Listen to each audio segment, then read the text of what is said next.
दोस्तों नमस्कार। राजनीति विज्ञान विषय से संबंधित आज हम 24 से स्टार्ट करेंगे। तो यहाँ तक हमारा कल कंप्लीट हो गया था। तो चलिए स्टार्ट करते हैं। उससे पहले प्लीज़ आप लोग वीडियो को लाइक कीजिए, सब्सक्राइब कीजिए, शेयर कीजिए। तो आज का 24 क्वेश्चन स्टार्ट करेंगे।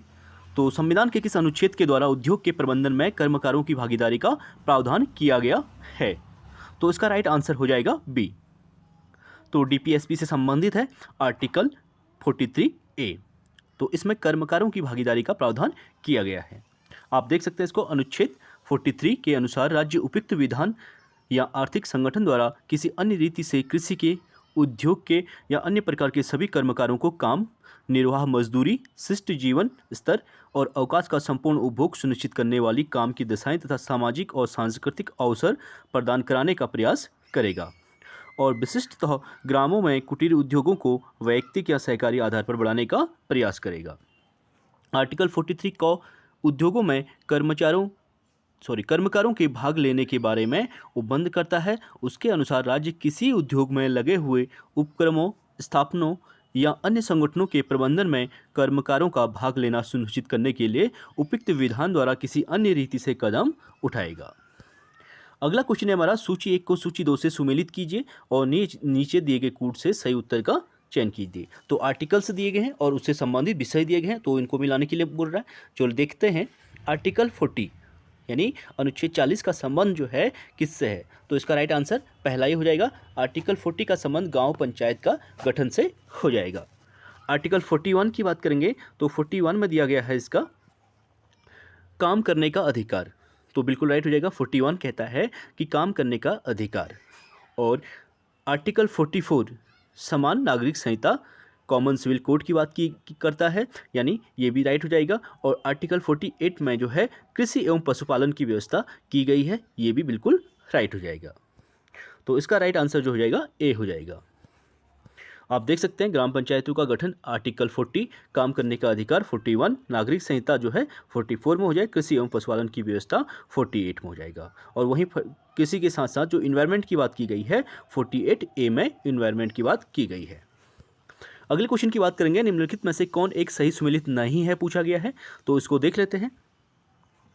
आर्टिकल 39A में समान न्याय एवं निःशुल्क विधिक सहायता की बात की गई है, बिल्कुल राइट आंसर हो जाएगा। जो है आर्टिकल 39A कहता है कि आपको जो है समान न्याय, ठीक है, इक्वलिटी जस्टिस की बात की गई है और निःशुल्क विधिक सहायता, कानूनी सहायता दी जाएगी। आर्टिकल 40 ग्राम पंचायतों का संगठन से संबंधित हो जाएगा। आर्टिकल 44 समान नागरिक संहिता से संबंधित है और आर्टिकल 48 न्यायपालिका का कार्यपालिका से पृथक्करण जो है ये इसमें रॉन्ग हो जाएगा। अभी ऊपर वाले क्वेश्चन में हमने देखा कि 48 जो है आर्टिकल 48 का संबंध कृषि एवं पशुपालन से संबंधित है, यानी डी वाला इसमें रॉन्ग हो जाएगा। आप देख सकते हैं कार्यपालिका का न्यायपालिका से जो पृथक्करण का उल्लेख किया गया है संविधान के अनुच्छेद 50 यानी आर्टिकल 50 में किया गया है। अगला क्वेश्चन है हमारा, भारतीय संविधान का कौन सा अनुच्छेद भारत की विदेश नीति से संबंधित है? मोस्ट इंपोर्टेंट क्वेश्चन है, 27 क्वेश्चन। तो पूछा गया है क्वेश्चन है कि विदेश नीति का संबंध, तो विदेश नीति का जो संबंध है आर्टिकल 51 में किया गया है, यानी डी इसका राइट आंसर हो जाएगा। आप देख सकते हैं ये भी आपका विदेश नीति का जो अधिकार है, ठीक है, ये भी आपका फंडामेंटल राइट्स में गिना जाता है।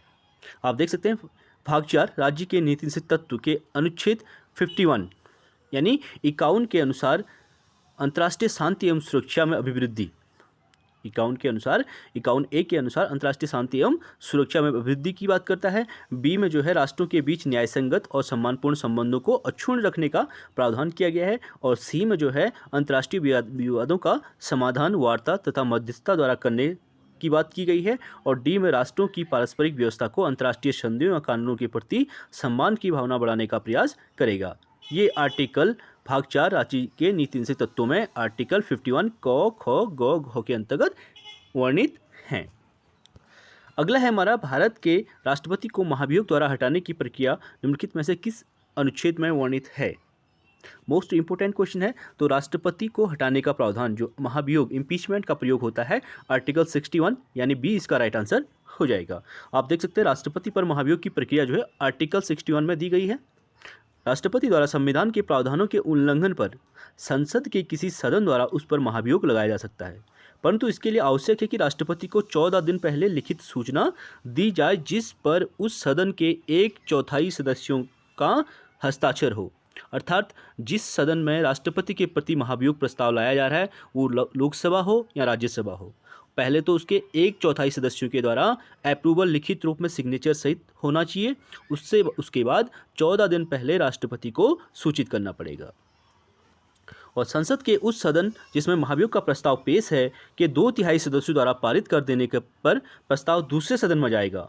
अर्थात वो सदन जब 2/3, ठीक है, जैसे 100 मेंबर हैं उसका 2/3 सदस्य उसको पारित करेंगे। लोकसभा की बात करें 545 वर्तमान में है, 545 का 2/3 सदस्य जब उसे पास करेंगे तब वो राज्यसभा में जाएगा। तो 2/3 सदस्यों द्वारा पारित करने पर प्रस्ताव दूसरे सदन में जाएगा। तब दूसरा सदन राष्ट्रपति पर लगाए गए आरोपों की जांच करेगा और ऐसी जांच में पारित हो जाता है तब राष्ट्रपति पर महाभियोग की प्रक्रिया जो है पूरी समझी जाती है और उसी तिथि से राष्ट्रपति को पद त्यागना पड़ता है। अगला क्वेश्चन है हमारा, संविधान का निम्न अनुच्छेदों में से कौन एक उपबंधित करता है कि मत बराबर होने की दिशा में लोकसभा के अध्यक्ष का मत निर्णायक होगा और वह उसका प्रयोग करेगा?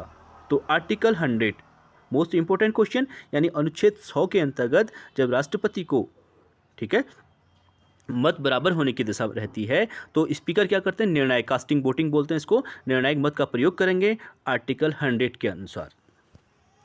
आप देख सकते हैं संविधान का अनुच्छेद 100 उपबंधित करता है कि मत बराबर होने की दिशा में लोकसभा के अध्यक्ष का मत निर्णायक होगा और उसका प्रयोग करेगा। इसके साथ ही कुछ विशेषाधिकार भी हैं, जैसे कोई विधेयक धन विधेयक है कि नहीं, इसका अंतिम निर्णय या संयुक्त अधिवेशन की अध्यक्षता भी स्पीकर के द्वारा की जाता है। अगले क्वेश्चन की बात करेंगे, संविधान के किस अनुच्छेद के अंतर्गत भारत के राष्ट्रपति को अध्यादेश जारी करने की शक्ति प्रदान की गई है? यानी अध्यादेश का मतलब है ऑर्डिनेंस। इसका राइट आंसर जो हो जाएगा आर्टिकल 123, यानी 123 के अंतर्गत राष्ट्रपति जो है अध्यादेश जारी करते हैं। इसका बी राइट आंसर हो जाएगा। आप इसको इस तरीके से भी याद कर सकते हैं, आर्टिकल 123 के अंतर्गत जो है राष्ट्रपति ऑर्डिनेंस जारी करते हैं और वहीं गवर्नर जो है 213, इसको अपोजिट कर देंगे, 2 को पहले लेंगे, 213 करेंगे तो गवर्नर यहाँ पे ऑर्डिनेंस जारी करते हैं। आप देख सकते हैं संविधान के आर्टिकल 123 में उल्लिखित है कि संसद के विश्व शांति काल में, ठीक है, या विश्रांति काल में राष्ट्रपति अध्यादेश जारी कर सकते हैं। अगला क्वेश्चन है हमारा, संविधान के किस अनुच्छेद के अंतर्गत धन विधेयक को परिभाषित किया गया है? तो मनी बिल की बात की गई है, तो मनी बिल का जो प्रावधान किया गया है परिभाषित करने की बात कर रहा है, तो आर्टिकल 110 यानी 110 में मनी बिल को परिभाषित किया गया है। बी इसका राइट आंसर हो जाएगा। आप देख सकते हैं धन विधेयक की परिभाषा करते हुए अनुच्छेद 110 में कहा गया है कि धन विधेयक वह विधेयक होता है जिसमें धन विषयों के बारे में उपबंध होता है, अर्थात कर, उधार, संचित निधि और तथा आकस्मिक निधि की अभिरक्षा, विनियोग, किसी व्यय को संचित निधि पर भारित व्यय घोषित करना आदि धन विधेयक का काम होता है। और कोई विधेयक सिर्फ इसलिए धन विधेयक नहीं कहा जाएगा कि उसका संबंध संपत्ति या कर लेन देन से है। यदि इस बात का विवाद हो जाए तो धन विधेयक है अथवा नहीं, इसमें लोकसभा अध्यक्ष यानी स्पीकर का निर्णय जो होता है, अंतिम निर्णय यानी फाइनल डिसीजन होता है। ये मामले न्यायाधिकरण में नहीं ले जाए जा सकते हैं। अगले क्वेश्चन की बात करेंगे, संविधान के किस अनुच्छेद के अंतर्गत न्यायालयों द्वारा संसद की कार्यवाहियों की जांच करना प्रतिबंधित किया गया है? तो न्यायालयों की जांच करना प्रतिबंधित आर्टिकल 122 यानी 122, आर्टिकल 122 के अंतर्गत ये प्रावधान किया गया है। बी राइट इसका आंसर हो जाएगा। आप देख सकते हैं आर्टिकल 122 में न्यायालयों द्वारा संसद की कार्यवाहियों की जांच न किए जाने का विवरण है और आर्टिकल 126 में कार्यकारी मुख्य न्यायाधीश की नियुक्ति का प्रावधान है और अनुच्छेद 127 में तदर्थ न्यायाधीशों की नियुक्ति का प्रावधान है और आर्टिकल 139 में कतिपय विषयों पर रिट जारी करने की उच्चतम न्यायालय की शक्ति का प्रावधान किया गया है। अगला क्वेश्चन है हमारा, निम्नलिखित में से कौन सा एक प्रावधान भारतीय संविधान के अंतर्गत संसद के सदस्यों के विशेषाधिकारों का तथा उन्मुक्तियों को निर्धारित करता है? तो कौन करता है? आर्टिकल 105 105 के अंतर्गत इसके विशेषाधिकारों का प्रावधान किया गया है। आप देख सकते हैं इसको, आर्टिकल 105 संसद के सदस्यों के विशेषाधिकारों तथा उन्मुक्तियों को निर्धारित करता है और अनुच्छेद 82 प्रत्येक जनगणना के पश्चात पुनः समायोजन करना एवं अनुच्छेद 117 जो है वित्त विधेयक, ठीक है। आर्टिकल 117 117 मोस्ट इंपॉर्टेंट है, ये फाइनेंशियल जो विल होता है उसके बारे में बात कर रहा है। अनुच्छेद 117 वित्त विधेयक के बारे में विशेष उपबंध करता है। और आर्टिकल 104 अनुच्छेद 104 अनुच्छेद 99 99 के अधीन शपथ लेने या प्रतिज्ञान करने से पहले यह अर्हित न होते हुए या निर्हरित किए जाने पर बैठने या मत देने के लिए सख्ती से संबंधित है। अगला क्वेश्चन है हमारा, संविधान के किस अनुच्छेद ने राष्ट्रपति को संसद के दोनों सदनों की संयुक्त बैठक बुलाने का अधिकार प्रदान किया गया है? Joint setting, most important question है ये भी।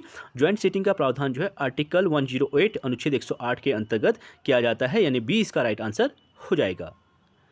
कभी भी हो ज्वाइंट सेटिंग का प्लान यानी संयुक्त बैठक का प्लान सामान्य विधेयक के सिलसिले में किया जाता है, संविधान संशोधन में नहीं किया जाता है। और जब सामान्य संशोधन करना है, सामान्य विधेयक के बिल में संशोधन करना है, तब क्या किया जाएगा, जब आपसी सहमति नहीं बन रही है एक सदन में, तो दोनों सदनों की संयुक्त बैठक का प्रावधान राष्ट्रपति करते हैं और उसको आहूत राष्ट्रपति के द्वारा किया जाता है। लेकिन उसकी अध्यक्षता कौन करेगा? अध्यक्षता स्पीकर के द्वारा ही किया जाता है। तो संविधान का अनुच्छेद 108 राष्ट्रपति को संसद के दोनों सदनों की संयुक्त बैठक बुलाने का अधिकार है। बुलाने का मतलब है आहूत करने का अधिकार। यह धन विधेयक और संविधान संशोधन विधेयक पर लागू नहीं होता है, ठीक है, प्रदान करता है। दातव्य की संयुक्त बैठक की अध्यक्षता लोकसभा अध्यक्ष ही करता है। अनुच्छेद 107 में विधेयकों की प्रस्तुति एवं उनको पारित करने संबंधी प्रावधान है। और अनुच्छेद 109 में धन विधेयक के मामले में विशेष प्रक्रिया, ठीक है, मैंने बताया था आपको 110 में धन विधेयक को परिभाषित किया गया है और आर्टिकल 109 में धन विधेयक के मामलों में विशेष प्रक्रिया का वर्णन किया गया है। तो विशेष प्रक्रिया तथा अनुच्छेद 110 में धन विधेयक को परिभाषित किया गया है। धन विधेयक का निर्णय लोकसभा अध्यक्ष करता है और कोई भी बिल मनी बिल है या नहीं, धन विधेयक है या नहीं, इसका निर्णय कौन करता है? फाइनल डिसीजन जो है लोकसभा अध्यक्ष यानी स्पीकर के द्वारा ही किया जाता है। अगला क्वेश्चन हमारा, भारत में सुधारात्मक याचिका उच्चतम न्यायालय में निम्न अनुच्छेदों के अंतर्गत दाखिल की जा सकती है। तो कौन से आर्टिकल के अंतर्गत? 142 अनुच्छेद 142 कहता है कि भारत में सुधारात्मक याचिका उच्चतम न्यायालय में निम्न अनुच्छेद के अंतर्गत दाखिल की जा सकती है। तो इसका सी राइट आंसर हो जाएगा। आप देख सकते हैं सुधारात्मक याचिका की अवधारणा संविधान के अनुच्छेद 142 के विश्लेषण से निकलती है। सुप्रीम कोर्ट द्वारा पहली बार रूपा अशोक हुर्रा बनाम अशोक हुर्रा 2002 के मामले में सुधारात्मक याचिका का प्रयोग किया गया था। यह प्राकृतिक न्याय के हनन के मामले में आता है। अगले क्वेश्चन की बात करेंगे, संविधान का कौन सा अनुच्छेद उच्चतम न्यायालय को उसके द्वारा दिए गए निर्णय अथवा आदेश के पुनर्विलोकन हेतु अधिकृत करता है? मोस्ट इंपोर्टेंट क्वेश्चन है ये भी। तो ये है आर्टिकल 137 अनुच्छेद 137 के अंतर्गत, यानी ए इसका राइट आंसर हो जाएगा। आप देख सकते हैं अनुच्छेद 137 कहता है कि सर्वोच्च न्यायालय को यह अधिकार दिया गया है कि वह अपने निर्णयों या आदेशों का पुनर्विलोकन कर सकता है, अर्थात कोई भी केस है उसको रीओपन कर सकता है जिसमें उसे अपने ही द्वारा दिए गए फैसले या डिक्री को बदलने का अधिकार होता है। अर्थात जो डिसीजन उसने दिया है भूलवश या किसी कारणवश उसमें कोई मिस्टेक हो चुकी है, उसको रीओपन करके उसमें सुधार किया जा सकता है। अगला क्वेश्चन है हमारा, न्यायाधीशों के वेतन एवं पेंशन संबंधी प्रावधान भारतीय संविधान के किस भाग में उपबंधित हैं? तो इसका राइट आंसर हो जाएगा द्वितीय सूची में। अनुसूचियां मैंने आपको बताई थी। तो न्यायाधीशों के वेतन एवं पेंशन संबंधी जो प्रावधान है सेकेंड शेड्यूल यानी द्वितीय सूची में वर्णित हैं। और वहीं तीसरी की बात करेंगे तो तीसरी में शपथ का प्रावधान किया गया है। आप देख सकते हैं भारतीय संविधान की दूसरी अनुसूची में राष्ट्रपति, राज्य के राज्यपाल, उच्चतम न्यायालय के न्यायाधीश या उच्च न्यायालय के न्यायाधीश, संसद तथा राज्य विधानमंडल के अध्यक्ष, सभापति, उपाध्यक्ष, उपसभापति, नियंत्रक, महालेखा परीक्षक के वेतन के संबंध में प्रावधान किया गया है। वहीं चतुर्थ अनुसूची में राज्यसभा की सीटों का आवंटन से संबंधित है और अनुच्छेद 124 में उच्चतम न्यायालय की स्थापना और गठन का प्रावधान किया गया है। और वहीं अनुच्छेद आर्टिकल 128 में उच्चतम न्यायालय की बैठकों में सेवानिवृत्त न्यायाधीशों की उपस्थिति से संबंधित है। अगला क्वेश्चन है हमारा, राज्यों में विधान परिषद के सर्जन हेतु संविधान के किस अनुच्छेद में वर्णित प्रक्रिया को अपनाया गया था है? तो आर्टिकल 169, ठीक है, 169 कहता है कि राज्यों में जो विधान परिषद है, ठीक है, एक विधानसभा होती है, एक विधान परिषद। जिस प्रकार केंद्र में लोकसभा और राज्यसभा, उसी प्रकार स्टेट में विधानसभा और विधान परिषद होती है। तो उसी आर्टिकल 169 के अंतर्गत विधान परिषद का सृजन किया जाता है। तो बात करेंगे संविधान के अनुच्छेद 169 में विधान परिषद के सृजन एवं उत्साधन के संबंध में उपबंध किया गया है। आर्टिकल 368 अनुच्छेद 368 में संविधान का संशोधन करने की संसद की शक्ति और उसके लिए प्रक्रिया का वर्णन किया गया है। और अनुच्छेद 269 में संघ द्वारा उद्ग्रहित और संग्रहित किंतु राज्यों को सौंपे जाने वाले कर से संबंधित उपबंध हैं।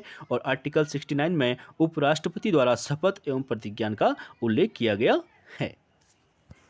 अगले क्वेश्चन की बात करेंगे, संविधान के किस अनुच्छेद के अंतर्गत राज्यपाल राष्ट्रपति यानी गवर्नर जो है प्रेसिडेंट के अनुमोदन के लिए किसी विधेयक को भेज सकता है?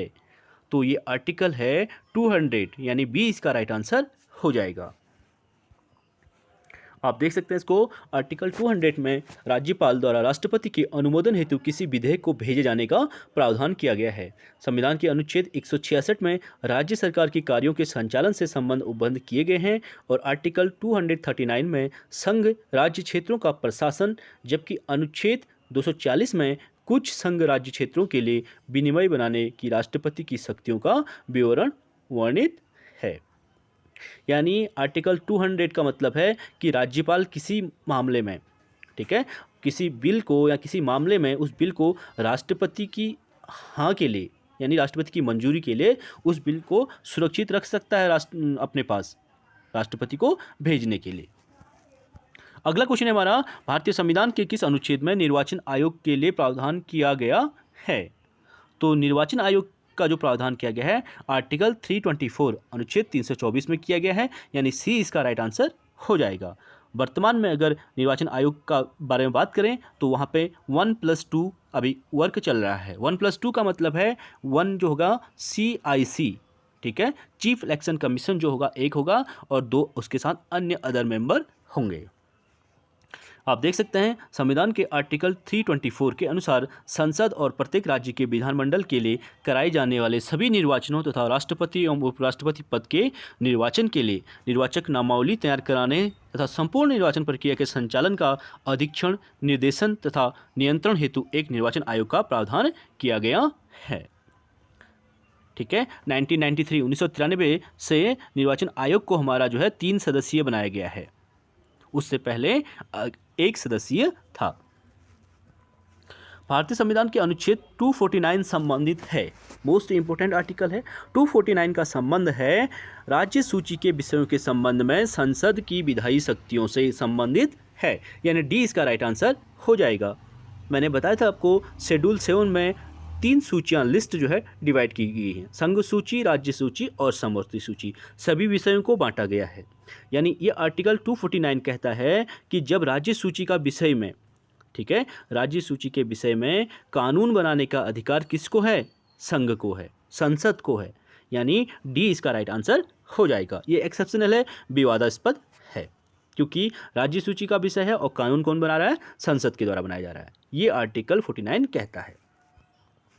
आप देख सकते हैं अनुच्छेद 249 के अनुसार राज्यसभा उपस्थित और मतदान में भाग लेने वाले 2/3 सदस्यों के बहुमत से राज्य सूची के किसी विषय को राष्ट्रीय महत्व का घोषित कर सकती है। अर्थात कोई ऐसा विषय जब स्टेट के सिलसिले में जो क्या है राष्ट्रीय महत्व का है तो उस पर संसद कानून बना सकती है। राज्यसभा द्वारा ऐसे प्रस्ताव पास कर दिए जाने पर संसद उस विषय पर कानून का निर्माण कर सकती है। ऐसा प्रस्ताव प्रारंभ में 1 वर्ष के लिए लागू होता है, लेकिन यदि राज्यसभा चाहे तो हर बार इसे 1 वर्ष के लिए बढ़ाया जा सकता है। अगले क्वेश्चन की बात करेंगे, राज्यसभा द्वारा संविधान के अनुच्छेद 249 के अंतर्गत पारित संकल्प जिसके द्वारा संसद को राज्य सूची के विषय पर राष्ट्रीय हित में विधि निर्मित करने का अधिकार दिया गया हो प्रवृत्त रहेगा। तो कब तक रहेगा? 1 वर्ष से अधिक नहीं, यानी जो बिल पास किया गया है संसद के द्वारा राज्यसभा के विषय मामले में तो वो 1 वर्ष तक मान्य रहेगा और 1 वर्ष से ज़्यादा के लिए फिर वो बिल को दोबारा पास कराना पड़ेगा। अगले क्वेश्चन की बात करेंगे, भारतीय संविधान के कौन से अनुच्छेद संघीय संसद को राज्य सूची में सम्मिलित विषयों पर विधि निर्माण का अधिकार प्रदान करते हैं? तो इसका राइट आंसर हो जाएगा बिल्कुल सभी चारों के द्वारा किया जाता है। आर्टिकल 249 की बात करें, 250 की बात करें, 252 और 254, ये सभी इसमें राइट हो जाएंगे। आप देख सकते हैं इसको, आर्टिकल 249 राज्यसभा विशेष बहुमत द्वारा राज्य सूची के किसी विषय पर संसद को कानून बनाने के लिए अधिकृत कर सकती है यदि वह इसे राष्ट्र हित में आवश्यक समझे। ये 249 कहता है। 250 क्या कहता है, यदि आपात की उद्घोषणा प्रवर्तन में है तो राज्य सूची किसी विषय के संबंध में विधि बनाने की संसद की शक्ति है। और 252 की बात करें, दो या अधिक राज्यों के लिए उनकी सहमति से विधि बनाने की संसद की शक्ति और ऐसी विधि का किसी अन्य राज्य द्वारा अंगीकार किया जाना। और आर्टिकल 254 की बात करें तो संसद द्वारा बनाई गई विधियों और राज्य के विधानमंडलों द्वारा बनाई गई विधियों में असंगति नहीं होनी चाहिए। तो संविधान के आर्टिकल 253 के अंतर्गत संसद को किसी अन्य देश या देशों के साथ की गई संधि, करार, अभिसमय अथवा किसी अंतर्राष्ट्रीय सम्मेलन या फिर संगम या अन्य निकाय के लिए किसी विनिश्चय के कार्यान्वयन के लिए भारत के संपूर्ण राज्य क्षेत्र या उसके किसी भाग के लिए विधि बनाने की शक्ति प्राप्त है। और इसके अनुसार संसद अंतर्राष्ट्रीय समझौतों को प्रभावी बनाने हेतु राज्य सूची के विषयों पर कानून बना सकती है। तो अगला क्वेश्चन है हमारा, भारतीय संविधान के किस अनुच्छेद के अंतर्गत अंतर्राष्ट्रीय समझौतों को प्रभावी बनाने हेतु संसद द्वारा राज्य सूची के विषय पर कानून बना सकती है? तो इसका राइट आंसर हो जाएगा आर्टिकल 253 अनुच्छेद 253 के अंतर्गत। नेक्स्ट क्वेश्चन की बात करेंगे, संविधान के किस अनुच्छेद में यह व्यवस्था की गई है कि प्रत्येक राज्य शिक्षा के प्राथमिक स्तर पर मातृभाषा में शिक्षा की पर्याप्त सुविधाओं की व्यवस्था करने का प्रयास करेगा? तो मातृभाषा में शिक्षा की व्यवस्था जो की गई है आर्टिकल अनुच्छेद 350 क, ठीक है, 350 क में की गई है। मोस्ट इंपोर्टेंट क्वेश्चन है, एक बार प्लीज़ आप लोग सभी लोग वीडियो को लाइक कीजिए, लाइक जरूर कीजिएगा। तो इसका राइट आंसर हो जाएगा सी, आर्टिकल 350 क। आप देख सकते हैं आर्टिकल 350 क प्रत्येक राज्य और राज्य के अंतर्गत प्रत्येक प्राधिकारी भाषाई अल्पसंख्यक वर्ग के बालकों को शिक्षा के प्राथमिक स्तर पर मातृभाषा में शिक्षा की पर्याप्त सुविधाओं की व्यवस्था करने का प्रयास करेगा। और राष्ट्रपति किसी राज्य को ऐसे निर्देश दे सकेगा जो वह सुविधाओं का उपबंध सुनिश्चित करने के लिए आवश्यक या उचित समझता है। और इसकी वकालत महात्मा गांधी के द्वारा भी की गई थी कि प्राथमिक स्तर पर जो भाषा है अब हिंदी मातृभाषा में ही किया जाना चाहिए, ये महात्मा गांधी का मानना भी था। अगले क्वेश्चन की बात करेंगे, सूची 1 को सूची 2 से सुमेलित करने की बात कर रहा है। तो देख लेते हैं संस्थान और अनुच्छेद दिए गए हैं। तो भारत का नियंत्रक एवं महालेखा परीक्षक, ठीक है, तो भारत का नियंत्रक एवं महालेखा परीक्षक जो कैग होता है, इसका संबंध कंट्रोलर ऑफ ऑडिटर जनरल बोलते हैं इसको। ये जो होता है केंद्र सरकार का एक वकील होता है, केंद्र सरकार का एक न्यायिक अधिकारी होता है जो उसका काम करता है। तो इसका राइट आंसर हो जाएगा तीसरा, अनुच्छेद 148 के अंतर्गत कैग की व्यवस्था की गई है। यानी भारत के नियंत्रक एवं महालेखा परीक्षक की व्यवस्था अनुच्छेद 148 करता है। और वित्त आयोग की बात करेंगे तो वित्त आयोग का संबंध किससे हो जाएगा, 280 से हो जाएगा। प्रशासनिक अधिकरण की बात करेंगे तो प्रशासनिक अधिकरण का संबंध जो है 323A से हो जाएगा। और संघ लोक सेवा आयोग यूपीएससी की बात करेंगे तो आर्टिकल 315 315 में इसका वर्णन किया गया है। आप इसका एक्सप्लेनेशन देख सकते हैं, राइट आंसर ए हो जाएगा। अगले क्वेश्चन की बात करेंगे, लोकसभा में एंग्लो इंडियन समुदाय के लिए आरक्षण प्रावधान संविधान में किया गया है। तो इसका राइट आंसर हो जाएगा अनुच्छेद 331 के द्वारा जो लोकसभा में एंग्लो इंडियन समुदाय के लिए जो आरक्षण का प्रावधान किया गया है, ठीक है, वो अनुच्छेद 331 के अंतर्गत किया गया है, यानी ए इसका राइट आंसर हो जाएगा। आप देख सकते हैं अनुच्छेद 331 के तहत राष्ट्रपति लोकसभा में आंग्ल भारतीय समुदाय के 2 सदस्यों के नाम निर्देशित कर सकता है। 104वां संविधान संशोधन अधिनियम 2019 के तहत लोकसभा एवं राज्यों के विधानसभाओं में आंग्ल भारतीय समुदाय के नाम निर्देशन को 25 जनवरी 2020 से समाप्त कर दिया गया है, ठीक है। तो 2019 तक जो है 2020 तक इसमें जो है एंग्लो इंडियन समुदाय से 2 व्यक्ति लोकसभा में चुने जाते थे, ठीक है, 1 व्यक्ति विधानसभा में चुना जाता था। लेकिन ये बिल के माध्यम से 25 जनवरी 2020 को इसको समाप्त कर दिया गया है और इसकी सीटों को अनुसूचित जाति में ऐड कर दिया गया है। कौन सा संविधान संशोधन है, 104वां संविधान संशोधन, ठीक है, 104th अमेंडमेंट के माध्यम से। अगले क्वेश्चन की बात करेंगे, भारतीय संविधान के निम्नलिखित में से किस अनुच्छेद या अनुच्छेदों द्वारा अंतर्राज्यीय व्यापार की स्वतंत्रता नियमित की गई है?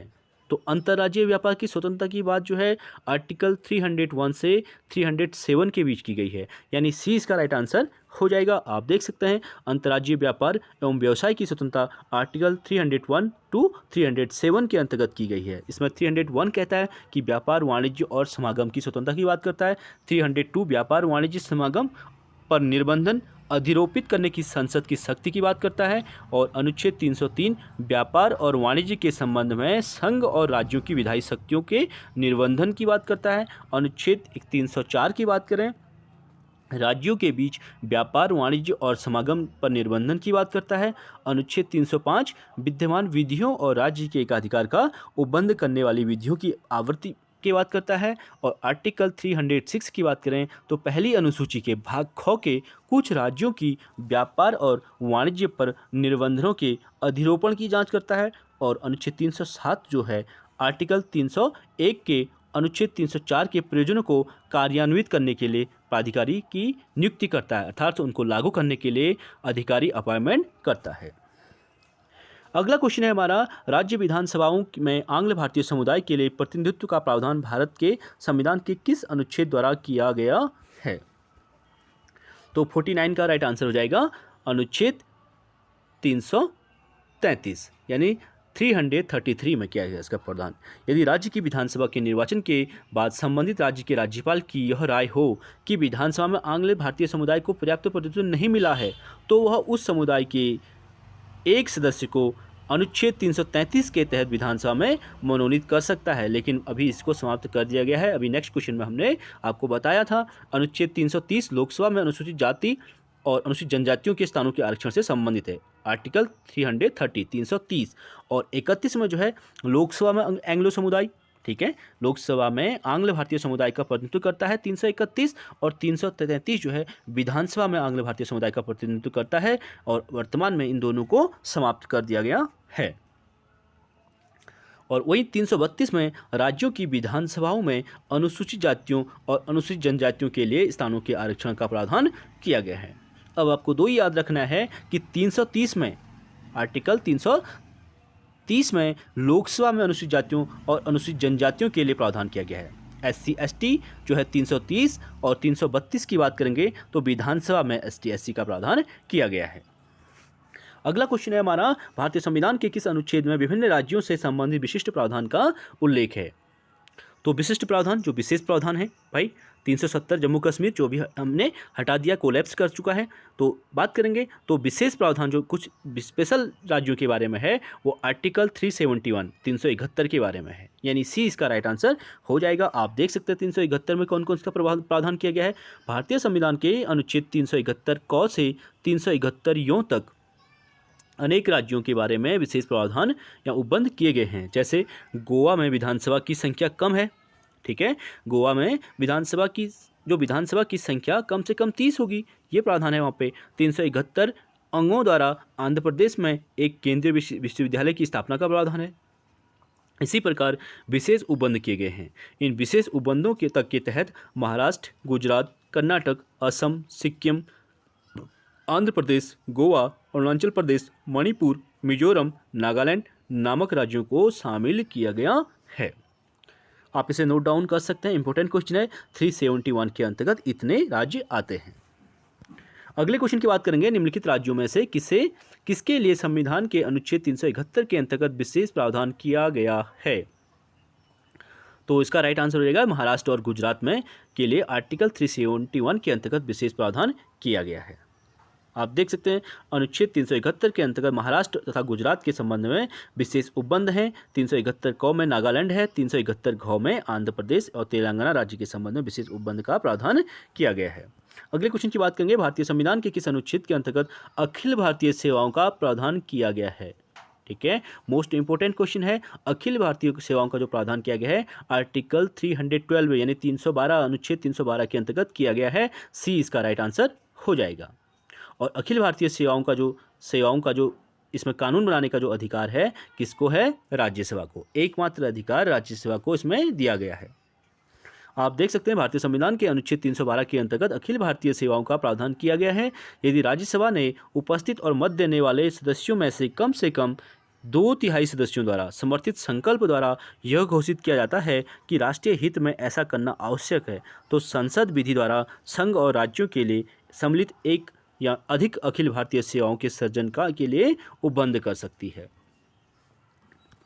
अगला क्वेश्चन है हमारा, संविधान के किस प्रावधान में कहा गया है कि विधि के प्राधिकार के बिना न तो कोई कर लगाया जा सकता है और न ही एकत्रित किया जा सकता है। तो इसका प्रावधान किया गया है आर्टिकल 265 अनुच्छेद 265 में। अनुच्छेद 265 कहता है कि विधि के प्राधिकार के बिना यानी कानून के बिना करों का अधिरोपण न किया जाना चाहिए और न कराया जा सकता है।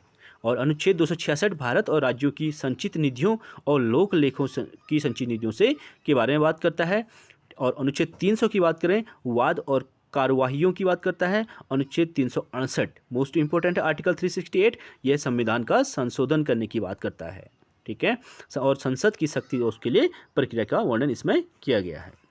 अगले क्वेश्चन की बात करेंगे, भारतीय संविधान के किस अनुच्छेद में प्रावधानों के अंतर्गत संशोधन किया जा सकता है। तो संशोधन 368 आर्टिकल 368 अनुच्छेद 368 यानी ए इसका राइट आंसर हो जाएगा। आप देख सकते हैं अनुच्छेद 368 में संविधान का संशोधन करने की संसद की शक्ति और उसके लिए प्रक्रिया का प्रावधान किया गया है। और अनुच्छेद 360 में वित्तीय आपातकाल के संबंध में उपबंध किया गया है। और 356 में राज्यों में संवैधानिक तंत्र के विफल हो जाने पर राष्ट्रपति शासन लगाया जाता है। और अनुच्छेद 352 में आपातकाल की उद्घोषणा यानी जब बाह्य आक्रमण होता है तब 352 लागू किया जाता है। अगला क्वेश्चन है हमारा, भारतीय संविधान के अनुच्छेद 267 के अंतर्गत अग्रलिखित में से किस एक की व्यवस्था की गई है। तो 267 में जो है आकस्मिकता निधि, ठीक है, एक होती है संचित निधि कंसोलिडेटेड फंड जिसका प्रावधान 266 में किया गया है। और एक होती है आकस्मिकता निधि, मैंने बताया था आप लोगों को आकस्मिकता निधि में राष्ट्रपति का अधिकार होता है जो आर्टिकल 267 के अंतर्गत आती है, यानी बी इसका राइट आंसर हो जाएगा। आप देख सकते हैं संविधान के अनुच्छेद 267 एक के अंतर्गत आकस्मिकता निधि की व्यवस्था की गई है। आकस्मिकता निधि राष्ट्रपति के व्ययाधीन रखी गई है, अतः अनुच्छेद 267 2 के अंतर्गत राज्यों के आकस्मिकता निधि की व्यवस्था की गई है। नेक्स्ट क्वेश्चन की बात करेंगे, आर्टिकल 300 क में वर्णित संपत्ति का अधिकार है। तो वर्तमान की बात करेंगे तो जो संपत्ति का अधिकार जो हमारा मौलिक अधिकार था, ठीक है, पहले 7 मौलिक फंडामेंटल राइट्स थे, अब वर्तमान में 6 ही हैं। और 7वें मौलिक अधिकार यानी संपत्ति का अधिकार को वहाँ से हटाकर विधिक अधिकार यानी कानूनी अधिकार बना दिया गया है। बी इसका राइट आंसर हो जाएगा। आप देख सकते हैं संविधान के अनुच्छेद 300 क में वर्णित संपत्ति का अधिकार जो है विधिक अधिकार यानी लीगल अधिकार है। और 44वें संविधान संशोधन मोस्ट इंपोर्टेंट 44th अमेंडमेंट, ठीक है, 44वें संविधान संशोधन 1978 के से पूर्व यह अनुच्छेद जो है 31 के अंतर्गत मौलिक अधिकार था, परंतु इस संशोधन द्वारा इसे मौलिक अधिकार से हटाकर विधिक अधिकार यानी कानूनी अधिकार बना दिया गया है। अगला क्वेश्चन हमारा सूची 1 को सूची 2 से सुमेलित करने की बात कर रहा है, तो इसे देख लेते हैं। संवैधानिक संशोधन, ठीक है, कॉन्स्टिट्यूशनल अमेंडमेंट की बात जहाँ पे भी होती है 368 आपका राइट हो जाएगा, यानी इसका 4th हो जाएगा। वित्त आयोग की बात करेंगे 280 280 हो जाएगा, तीसरा हो जाएगा। और वित्तीय आपात की बात करेंगे तो वित्तीय आपात का प्रावधान किस में किया गया है 360 यानी 360 में किया गया है। और अखिल भारतीय सेवाओं की बात अनुच्छेद 312, अखिल भारतीय सेवाओं का मतलब है जो सिविल सर्विसेज होते हैं जिसमें IAS IFS और IPS ये तीनों सेवाएं आती हैं। IAS IFS IPS ये अखिल भारतीय सेवाओं के अंतर्गत आती हैं और इसका संबंध आर्टिकल 312 से होता है। अगले क्वेश्चन की बात करेंगे, आप इसका एक्सप्लेनेशन और रीड कर सकते हैं। हम नेक्स्ट क्वेश्चन की बात करेंगे, सूची 1 को सूची 2 से मिलाने की बात कर रहा है, तो नीचे दिए कूट से सही प्रयोग कीजिए। तो इसमें दिया गया अनुच्छेद 341, अनुच्छेद 341 का संबंध जो है हिंदी भाषा का विकास से है, ठीक है, यानी हिंदी भाषा के अनुच्छेद 341 का संबंध जो है अनुसूचित जातियों से है। 341 अनुसूचित जाति यानी SC से संबंधित हो जाएगा। अनुच्छेद 315 की बात करें, 315 का संबंध जो है लोक सेवा आयोग से हो जाएगा। और अनुच्छेद 360 की बात करेंगे तो 360 जो है वित्तीय आपातकाल से हो जाएगा। और आर्टिकल 351 की बात करेंगे तो 351 का संबंध जो हिंदी भाषा के विकास से हो जाएगा। आप देख सकते हैं इसका एक्सप्लेनेशन। अगले क्वेश्चन की बात करेंगे, सूची 1 को सूची 2 से मिलाने के लिए प्रावधान और संविधान के अंतर्गत अनुच्छेदों की संख्या की बात की गई है, तो इसे देख लेते हैं। विधि के सम्मुख समानता, ठीक है। विधि के सम्मुख समानता की जो बात की गई है अनुच्छेद 14 में की गई है। समानता का अधिकार अर्थात 14 से 18 तक जिसका प्रावधान किया गया है, तो अनुच्छेद 14 राइट आंसर हो जाएगा। कार्य करने का अधिकार का प्रावधान किसमें किया गया है? 41, यानी अनुच्छेद 41 में कार्य करने का प्रावधान किया गया है। और कार्य करने के लिए सही और मानवीय स्थितियों की जो बात की गई है वो आर्टिकल 42 में की गई है। और बच्चों के लिए मुफ्त तथा अनिवार्य शिक्षा की बात जो है डीपीएसपी के अंतर्गत अनुच्छेद 45 में की गई है, यानी 20 का राइट आंसर हो जाएगा। आप इसको एक्सप्लेनेशन कर देख सकते हैं। विधि के सम्मुख समानता 14 हो जाएगा। कार्य करने का अधिकार 41। कार्य करने के लिए सही और मानवीय जो स्थितियां बनाई गई हैं, नियम कानून बनाए गए हैं, वो 42 में बनाए गए हैं। और 45 की बात करेंगे तो 6 से 14 वर्ष तक के बच्चों के लिए निःशुल्क और अनिवार्य शिक्षा का उपबंध पहले अनुच्छेद 45 के तहत नीति निर्देशक तत्व था, परंतु 86वें संविधान संशोधन 2002 के बाद अनुच्छेद 21 को इसको फंडामेंटल राइट्स बना दिया गया है, मौलिक अधिकार बना दिया गया है। 21 को के तहत अब यह मूल अधिकार बन गया है।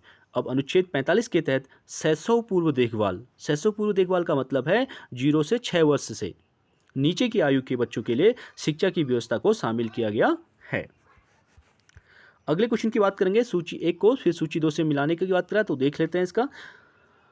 आर्टिकल 14 का मतलब है समानता का अधिकार, यानी तीसरा हो जाएगा।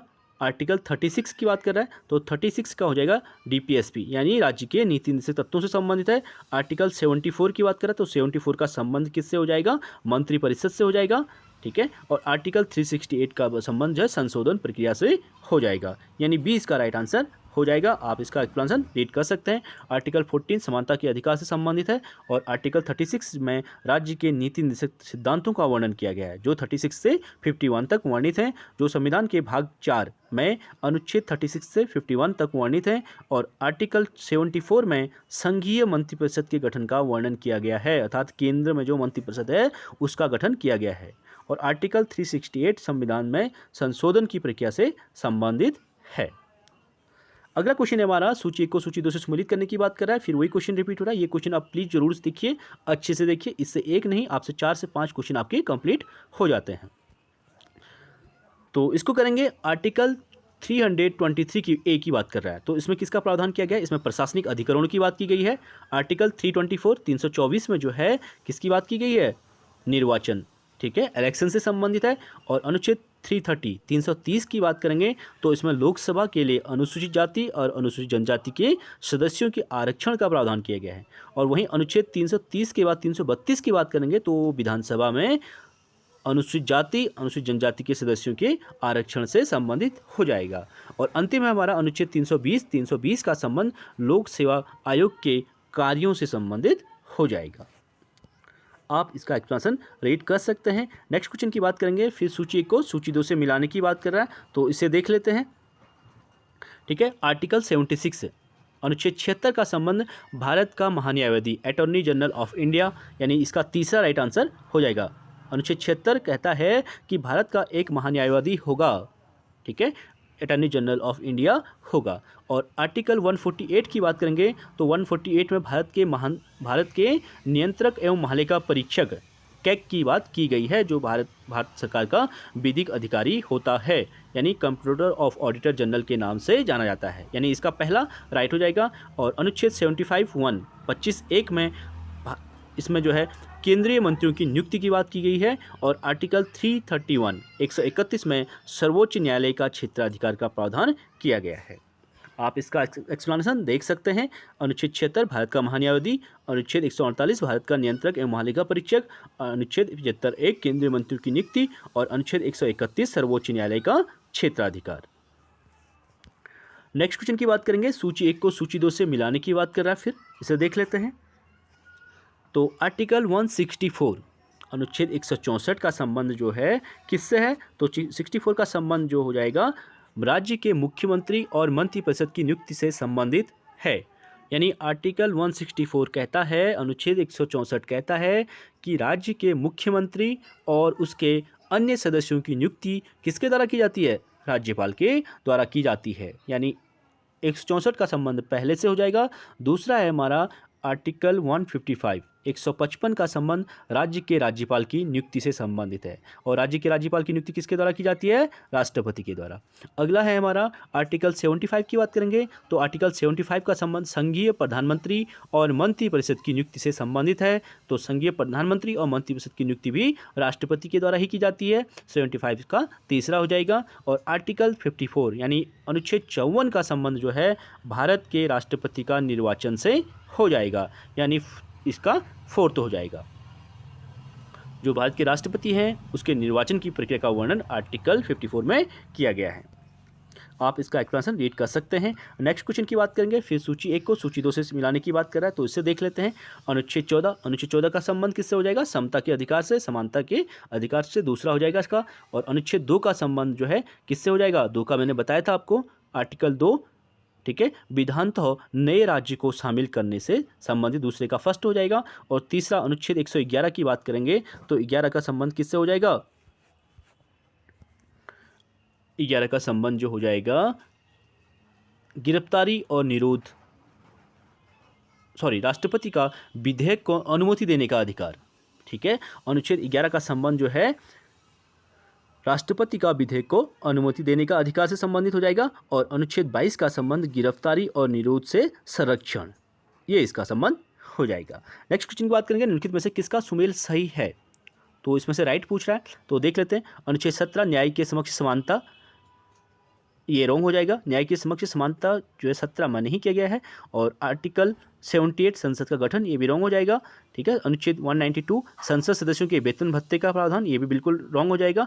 और अनुच्छेद 352 आपात स्थिति की घोषणा, तो अनुच्छेद 352 में बाह्य आक्रमण के आधार पर आपात स्थिति की घोषणा की जाती है, बिल्कुल डी इसका राइट आंसर हो जाएगा। आप देख सकते हैं भारतीय संविधान के अनुच्छेद 17 में अस्पृश्यता के अंत की बात की गई है, ठीक है। अबोल्यूशन टू अनटचेबिलिटी की बात की गई है, अस्पृश्यता के अंत की बात की गई है। और अनुच्छेद 78 में राष्ट्रपति को जानकारी आदि देने में प्रधानमंत्री के कर्तव्यों का वर्णन किया गया है। और अनुच्छेद 192 में राज्य विधानमंडल के सदस्यों की निर्भरताओं यानी योग्यताओं से संबंधित प्रश्नों पर विनिश्चय से संबंधित तथ्यों का प्रावधान किया गया है। और आर्टिकल 352 के अंतर्गत युद्ध या बाह्य आक्रमण की स्थिति में राष्ट्रपति द्वारा पूरे देश या उसके किसी भाग के लिए आपात स्थिति की घोषणा की जाती है। तो चलिए फ्रेंड्स, आज के लिए इतना ही, बाकी नेक्स्ट क्लास में करेंगे। प्लीज़ आप लोग वीडियो को लाइक कीजिए, शेयर कीजिए, सब्सक्राइब कीजिए। Thank you so much.